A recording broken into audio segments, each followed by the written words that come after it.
It's been over a year since my review of Ghostrunner, a game that thoroughly surprised me. A skill-based game, the first-person platformer was as rewarding as it was frustrating, but it was always fair. The excellent level design repeatedly challenged me to find the best path through a stage without meeting my demise. The comparisons to Doom are merited. Instead of being an omnipotent force of destruction in Doom, you're a cyberpunk ninja in Ghostrunner who solves encounters with dexterity and reflexes rather than brute force.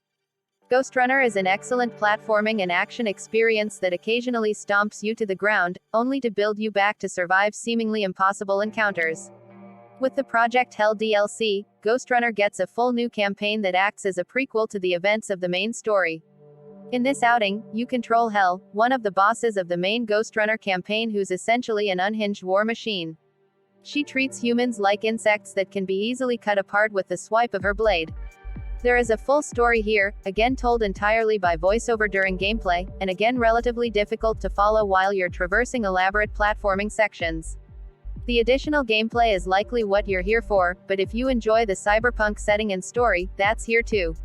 Whereas Ghostrunner took about 7 hours to complete, Project Hel is about 1/3 as long, with 5 levels and 2 boss encounters. Hel controls similar to the Ghostrunner from the main campaign, with a few key differences. Our main weapon is a katana, and much of the gameplay still involves running and jumping around environments while dodging projectiles until it's safe to close in for the kill. The basics are still present: wall runs, sliding, surfing on drones, dodging in slow motion around bullets. However, Hel is a bit faster on her feet and less prone to be taken down. A single hit no longer means game over. Hel has a rechargeable shield that can negate one hit, so that can make combat a tad easier on paper.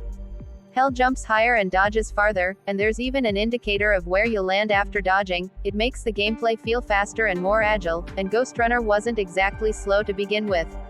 However, Project Hel plays it safe and is regularly held back in areas where Ghostrunner succeeded.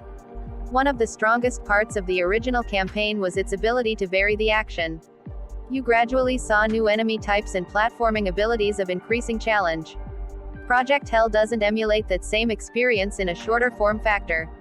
It feels much more concerned about combat than standalone platforming, so it doesn't do as good of a job in pacing the gameplay sections. While new enemy types are introduced, you'll mostly encounter the same old foes in new constellations and with a different ability set. Of course, we can praise Ghostrunner over and over again for its imaginative, immersive scenery, but we are back in Dharma Tower. While much of the interior has been reworked, most of the gameplay remains the exact same: wall run, bounce around, solve puzzles, and, of course, kill things. This time around it simply feels less exciting because we've done it all before. Sure, you get that little burst of adrenaline when you soar through the air and slice unsuspecting enemies in two, but eventually, it just all melts into one. Bosses feel a little lackluster as, again, they're just more of the same, and some weird bugs and glitches make the experience a little frustrating. I saw guards run without moving their legs, and Hel kept getting stuck on random pieces of scenery where I was easy pickings for a well-aimed raygun blast. While Hel does come with an all-new set of abilities, you quickly fall into the same rhythm you did with Jack, and these become second nature. She can jump higher, and for longer distances, as well as make use of a new rage mechanic. This gauge fills up with rapid-fire kills and buffs Hel, adding a shield and a new aerial attack. It can be upgraded, too, letting players scope out enemies through walls. Nothing here is game-changing for Ghostrunner fans, but it feeds into the fantasy of playing as a sentient death machine. Ghostrunner Project Hel doesn't offer much more outside of the features highlighted above. Even with the new mechanics, the expansion doesn't feel all that different from that of the main game, so those who did not like it in the first place will hardly change their opinion with Project Hel. Those who did, on the contrary, will find plenty to enjoy, as it offers the same tightly designed experience of the base game. However, the expansion's price feels a little steep, considering it only includes 5 new stages that can be completed in a single session with enough patience. Sure, there are some optional collectibles like in the main game's stages that provide more information on the story, but they are not enough, in my opinion, to justify the price tag. Ghostrunner, developed by All In Games and 505 Games, was one of my favorite games of 2020. Being presented as a fast-paced first-person action game, I dove in headfirst. It raised the bar very high for fast-paced games just because of its one-hit sword fighting kills, level detail, enemy variety, etc. The list for what all in Games got right goes on and on.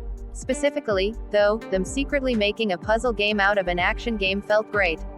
It didn't feel like a surprise after a year of regular free content updates that a DLC expansion would be on the way, particularly with a sequel coming in the future that won't be arriving for some time. And we're finally getting it with Project Hel. Project Hel takes place shortly before Jack wakes up. You're put in control of a cyborg unit, sister to bosses from the original game, Hel. Hel gets woken up by the Keymaster, the ultimate villain of Ghostrunner, with one task: eliminate the climbers and any other resistance. The Keymaster demands complete obedience. Any non-compliance will result in immediate termination and a new Hel unit will take over. And so begins Hel's journey through Dharma Tower to eradicate all resistance. Hel controls similarly to Jack but with a few changes to make this expansion more welcoming to new and returning players. Since she was never damaged nor poorly repaired, is working at 100% efficiency, save for a couple of functions limited by the Keymaster. The key differences though are Hel's dash is more of a long leap, she's faster than Jack, and has several base functions that were unlocks for Jack. Also, the upgrade system has changed from tetrominos to a diamond shape where surrounding certain spaces power up abilities further. Another big change is Hel's rage function. If you kill enemies fast enough or touch a recharging pad, Hel gains a shield that protects her from an extra hit, gains an air slash, and, with the right nodes unlocked, can see enemies through walls. Hel is a monster and should be feared. Hel's changes from Jack feel welcoming and cathartic. Having a more powerful version of Jack really made getting back into Ghostrunner much easier. Especially when most other DLC continues to ramp up the difficulty from the base game. That doesn't mean that Project Hel is a cakewalk though. It's still just as difficult but in its own way. The challenges and new optional objectives require way more thought to get through for one thing. For instance, in one of the middle levels, Hel is tasked with not killing any of the Keymaster's army. Even though I haven't played Ghostrunner in over a year, I stupidly took on the challenge. Pushing myself like that felt great though. It was in that special challenge where Project Hel showed how it ups the difficulty. Particularly in one room, I had to dodge every attack thrown at me, while finding a charging pad for the rage, then hit 3 targets in quick succession to move on. That is the challenge that feels like it's been missing throughout all of Ghostrunner, optional, yet extremely rewarding when achieved. However, I did encounter several issues during my playthrough. Some are very jarring because of how fast and precise the game is. With Hel's Leap, I was being teleported all over the place that was near my target. It wasn't that I didn't land on my target because of acceleration, but I just teleported several feet to the left or right if I was aiming for a slope. Additionally, I wish there was more warning when the rage meter would run out. An audio cue or a more in-your-face visual tell to let you know, hey, this extra hit is about to expire, would be great. The thing is, I'm not sure how to arrange power-ups in order to make these available, and I didn't see any sort of explanation. Regardless, I beat Project_Hel just fine without making use of these.